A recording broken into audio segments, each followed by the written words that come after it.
ఏది అయినా ట్రై చెయ్యి ఆచి చికెన్ మసాలా. ఆచి చికెన్ మసాలా.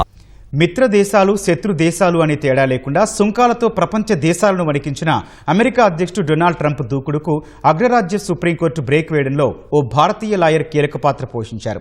IEEPA చట్టాన్ని ఉపయోగించుకొని ట్రంప్ ఇష్టారీతిన సుంకాలు విధించడాన్ని లక్ష్యంగా చేసుకుని ఆయన వాదనలను వినిపించారు. మరోవైపు పిల్లల ఆటబొమ్మలను అమ్మే చిన్న కంపెనీ కూడా ట్రంప్నకు చుక్కలు చూపించింది. సుంకాల పిడుగుతో మనుగడే కోల్పోయే దశ నుంచి అది మళ్లీ ఊపిరి పోసుకుంది.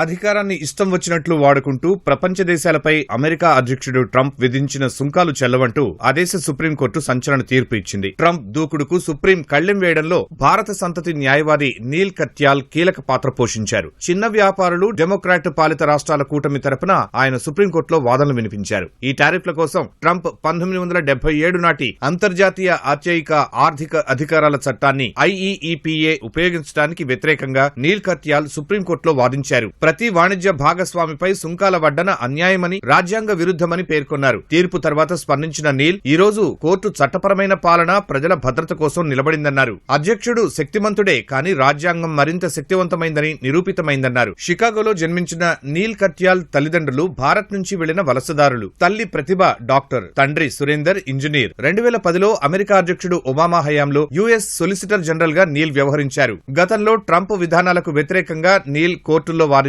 అమెరికా న్యాయ విభాగం నుంచి అత్యున్నత పౌర పురస్కారాన్ని అందుకున్నారు.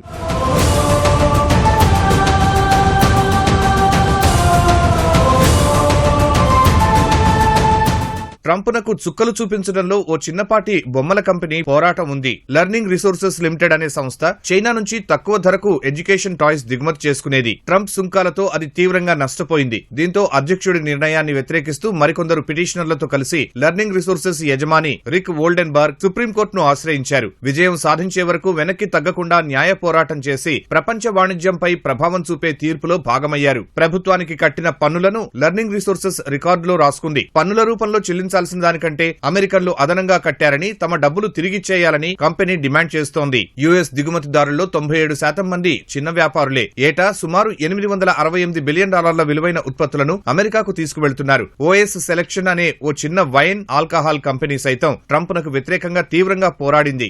1987 నుంచి పనిచేస్తున్న ఈ సంస్థ ఫ్రాన్స్, ఇటలీ వంటి దేశాల నుంచి వైన్లు, స్పిరిట్స్ తీసుకొచ్చి అమెరికాలో రెస్టారెంట్లు, రీటైలర్లకు అందిస్తుంది. ప్లాస్టిక్ పైపులు, ఎలక్ట్రానిక్ కిట్లు, ఫిషింగ్ సామగ్రి, సైకిల్ భాగాలను అమ్మే అనేక చిన్న కంపెనీలు ట్రంప్ ప్రభుత్వంపై పోరాటం చేశాయి. 12 డెమోక్రటిక్ పాలిత రాష్ట్రాలు ఈ కేసులో దావా వేశాయి. వీటి అటార్నీ జనరల్స్ ట్రంప్ విధానాలను రాజ్యాంగ విరుద్ధమని వాదించారు. టారిఫ్ల వల్ల ఆర్థికంగా నష్టపోయామని, వినియోగదారులపై భారం పెరిగిందని ఈ రాష్ట్రాలు వాదించాయి.